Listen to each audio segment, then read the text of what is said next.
அவருக்கு முன்பாக பயந்திருப்பவர்களே நன்றாயிருப்பார்கள் என்று அறிந்திருக்கிறேன். பிரசங்கி 8ஆம் அதிகாரம் 12ஆம் வசனம்.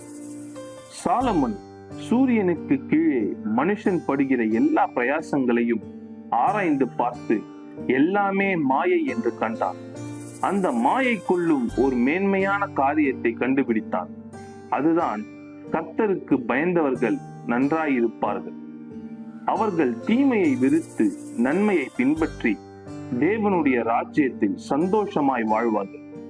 ஆனால் கர்த்தருக்கு பயப்படாத துன்மார்க்கரோ நித்திய நரகத்தில் மிகுந்த வேதனை அடைவார்கள். அதனால்தான் தன்னுடைய பிரசங்க வாக்கியத்தை முடிக்கும் போது கர்த்தருக்கு பயந்து கற்பனைகளை கைக்கொள், அது எல்லா மனுஷர் மேலும் விழுந்த கடமை என்று முடிக்கிறார். எனவே நாம் நன்றாயிருக்க கர்த்தருக்கு பயப்படுவோம். ஆமென்.